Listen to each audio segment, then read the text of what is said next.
E aí, aluno, voltamos para fazer a revisão da nossa aula.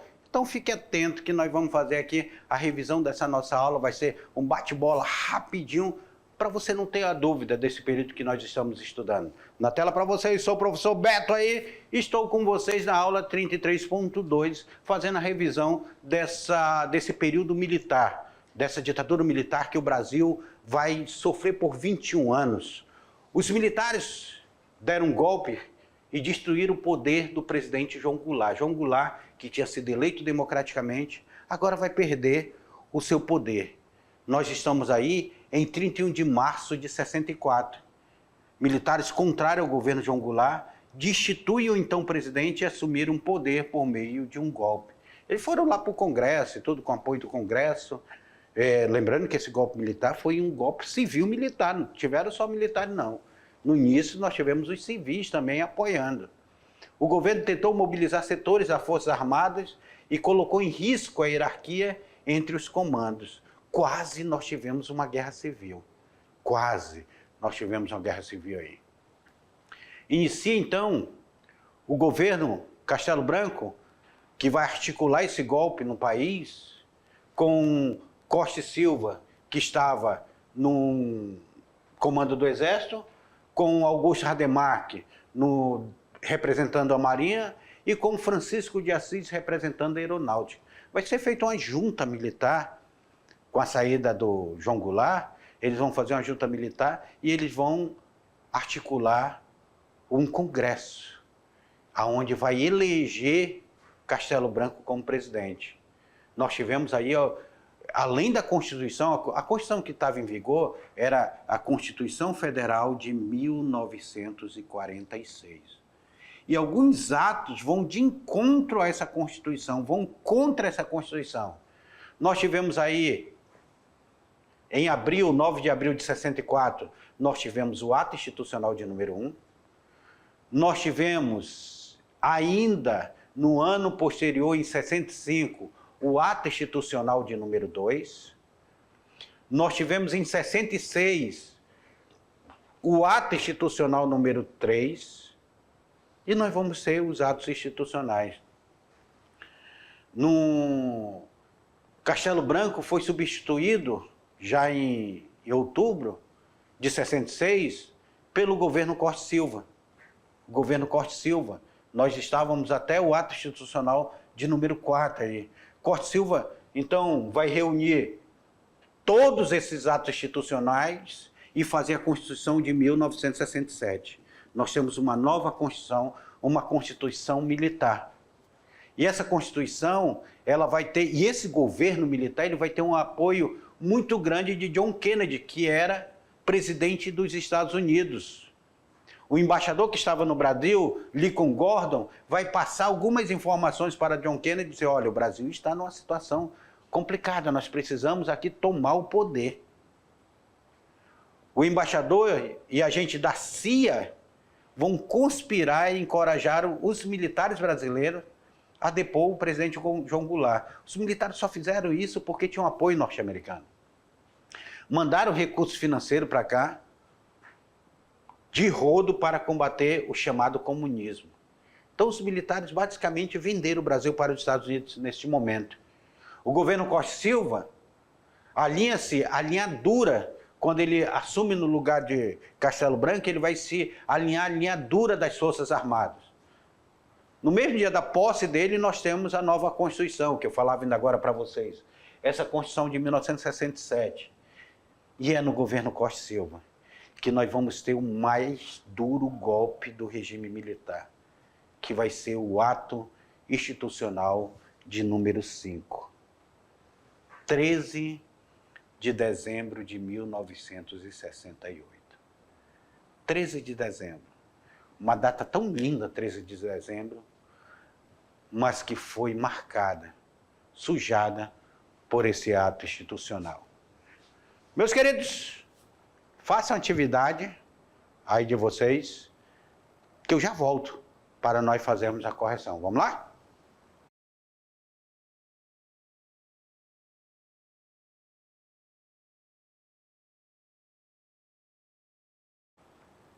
E aí, tranquilo? Fácil a atividade?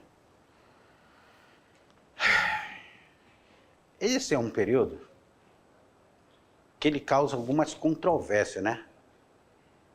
Causa algumas controvérsias, as pessoas pensam de um jeito, outras pensam de outro, mas é bom isso. Sabe por que nós pensamos assim? Porque nós vivemos agora numa democracia, onde cada um tem a liberdade de pensar de um jeito e analisar isso. Mas é interessante nós analisarmos historicamente alguns períodos dentro da história do Brasil, para que nós não voltemos a cometer os mesmos erros. Voltemos a cometer os mesmos erros. Será que foi bom? Foi ruim? É uma análise de cada um sobre o período militar. É uma análise de cada um. O que nós tivemos? Quais os avanços? Quais os retrocessos? O que significou a ditadura?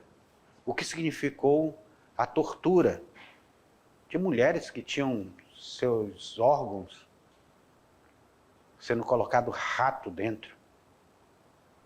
De crianças que eram levadas para verem seus pais torturados? De torturas de criança que não tinham nada a ver. Eram torturados em frente dos seus pais para eles poderem confessar. E de barbáries que foram feitas, de centenas de pessoas que desapareceram, nunca mais seus corpos foram encontrados. Então é para você analisar o que tem de bom e o que tem de ruim nesse período militar. E é por isso que a aula ela traz essas possibilidades de você assistir a aula, assistir outros documentários, de tirar suas conclusões para que nós possamos analisar o governo do Brasil. Desde Getúlio Vargas, desde Marechal Deodoro da Fonseca, esse período de República Brasileira que começa em 1889 e vai até o dia atual. Essas mudanças na República Brasileira. Na tela para vocês, para a gente ver a primeira questão. O que nos fala a primeira questão? A primeira questão ela nos fala o seguinte. Como teve início a ditadura militar no Brasil, que durou de 1964 a 1985, 21 anos. Como teve início? Através de eleições democráticas que levaram o poder aos militares? Através de um acordo ocorrido entre o presidente João Goulart e os comandantes das Forças Armadas Brasileiras? Através de uma sangrenta guerra civil em que os militares tomaram o poder à força após a morte de milhares de brasileiros? Através de um golpe militar ocorrido em 31 de março de 1964, que tirou o presidente João Goulart do poder? Ou através de um plebiscito democrático? E aí? Aí são as possibilidades de como poderia ser feita a transição desse poder. Tá? A letra L fala sobre o acordo, onde João Goulart seria levado a um acordo com os militares e entregue o poder. Não. A letra A fala de eleição democrática, a letra B que fala do acordo. Não. Através de sangrenta guerra civil, ainda bem que não houve guerra civil. Que vidas de brasileiros não foram ceifadas dentro de uma batalha. Mas a oposição depois vai ser perseguida e nós vamos ter várias mortes de brasileiros. Mas a resposta está na letra D, 31 de março de 1964.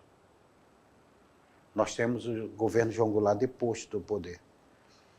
Por isso que foi considerado um golpe dentro do governo João Goulart. Ele foi tirado do poder. E nós temos uma junta governativa e depois a eleição de Castelo Branco como primeiro presidente militar do Brasil, desse período que dura 21 anos. Porque nós tivemos outros militares, que eu já falei para vocês, governando o Brasil. Nós tivemos Marechal Deodoro da Fonseca, nós tivemos Floriano Peixoto, nós tivemos Eurico Gaspar Dutra, nós tivemos Hermes da Fonseca, que governou o Brasil, e agora nós temos o Castelo Branco, quinto militar, assumiu o poder no Brasil. E juntamente com ele vão vir 5. Ele, Costa Silva, Geisel, nós vamos ter Médici e nós vamos ser João Batista Figueiredo. Na tela para vocês, que a resposta correta é a letra D, através do golpe militar ocorrido em 31 de março de 64, que tirou João Goulart do poder. O ato institucional de número 5 foi o mais duro do governo militar. Qual das alternativas abaixo aponta as características desse ato? Esse ato fechou totalmente a economia brasileira para o mercado externo e nomeou juízes para o cargo público e implantou várias medidas socialistas? Esse ato aposentou juízes, cassou mandato, acabou com as garantias de habeas corpus e aumentou a repressão militar e policial? Esse decreto decretou a prisão de todos os artistas brasileiros, proibindo todo tipo de música no país e modificou a letra do hino nacional? Ou esse ato decretou o fechamento do Congresso Nacional por 10 anos, anulou o título de eleitor de todos os cidadãos brasileiros e anulou a aposentadoria de cantores, professores e políticos? Esse ato libertou presos políticos e anistiou o crime da ditadura? O que foi esse ato?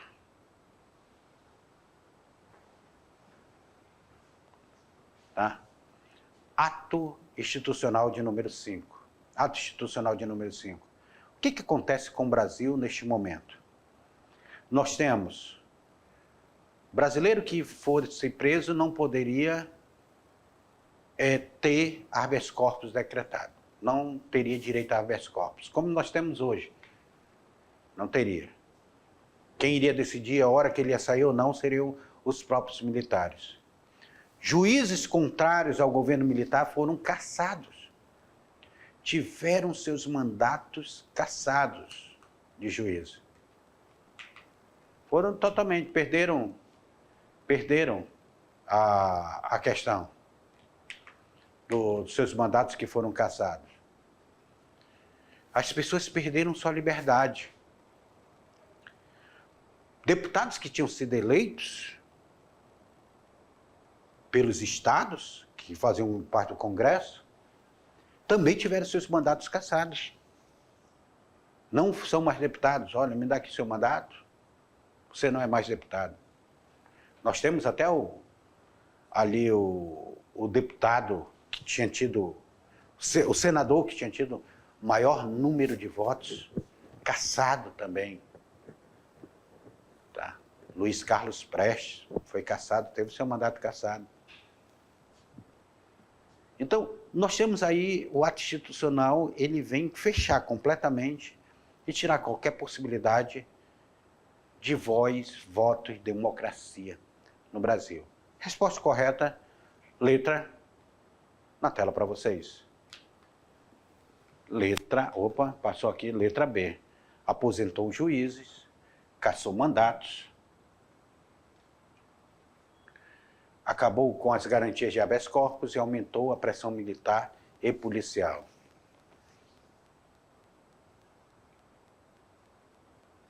Então, foi isso, o ato institucional de número 5. Vamos lá para a hora do Enem? Vamos pegar uma questão diretamente do Enem? A Operação Condor está diretamente vinculada às experiências históricas das ditaduras civil-militares que disseminaram pelo Cone Sul entre a década de 1960 e 1980. Depois do Brasil e do Paraguai de Stroessner, foi a vez da Argentina em 66, a Bolívia, de 1966 a 1971, Uruguai e Chile em 1973 e Argentina, novamente em 1976. Em todos os casos se instalaram ditaduras civis militares, em menor ou maior medida. Com base na doutrina de segurança nacional e tendo como principais características o anticomunismo militante, a identificação do inimigo interno, a imposição do papel político das Forças Armadas e a definição das fronteiras ideológicas. Nós estamos falando aqui da Operação Condor. Levando-se em conta o texto em que foi criada, a referida operação tinha como objetivo condenar a modificação de limites. Qual era o objetivo? De coordenar, desculpa, condenar não, de coordenar modificação de limites, sobrevivência de oficiais exilados, interferência de potências mundiais, repressão de ativistas oposicionistas ou implementação de governos nacionalistas. O que ela coordenava? Operação Condor. Essa Operação Condor, além de ela perseguir os opositores ali, ela tentava fazer ditaduras nacionalistas, de características nacionalistas, que era uma forma de combater a expansão do chamado comunismo. Lembrando que nós estamos em plena Guerra Fria, aquele medo norte-americano. Se hoje os norte-americanos, nós estamos vendo aí nas mídias, os norte-americanos já estão com medo da China se tornar a principal potência do mundo, a China que é socialista, se tornar a principal potência do mundo. Imagina naquele momento que eles brigavam com a União Soviética. Eles tinham medo da União Soviética ela ter uma maior articulação do mundo. Eles tinham medo disso. E eles disseram, vocês estão se expandindo na Europa, mas aqui na América Latina vocês não chegam. Aí eles começam a fazer sistema de proteção aqui na América Latina, apoiando essas ditaduras, apoiando esses governos nacionalistas aqui. É por isso que a resposta correta é a letra, na tela para vocês. É a letra E. Vamos para a nossa última questão? Uma questão do Enem de 2010, que fala sobre ato institucional de número 5.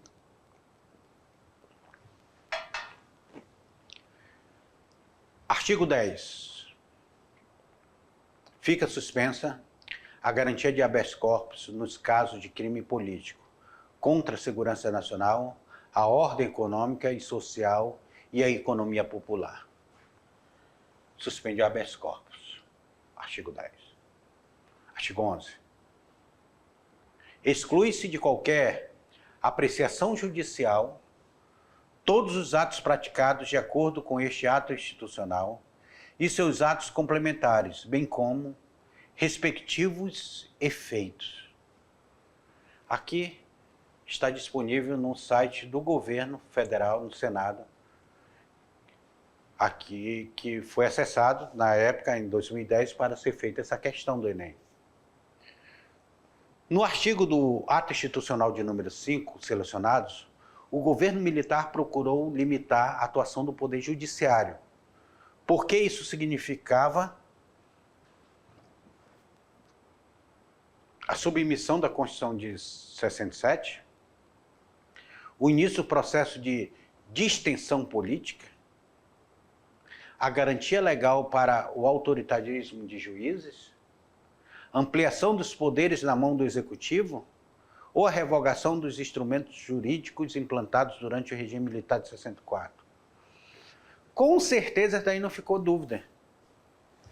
O Poder Executivo queria ampliar seus poderes. De que forma ele ampliava seus poderes? Proibindo o habeas corpus. Não era o juiz mais que definia sobre o habeas corpus, pedido pelos advogados. Era o próprio Poder Executivo, que fazia esse papel de executivo, legislativo e judiciário. Por isso é chamado ditadura. Na tela para vocês, que a resposta é justamente a letra D. E, queridos alunos, chegamos mais um final de nossa aula. Mas não perca, que nós teremos aí mais uma vitória. Nós teremos na nossa próxima aula, nós vamos continuar tratando sobre esse assunto. É por isso que eu quero que vocês não percam nenhuma aula nossa de história, que aí vocês vão entender o que está acontecendo no Brasil, o ontem e o hoje. Até lá.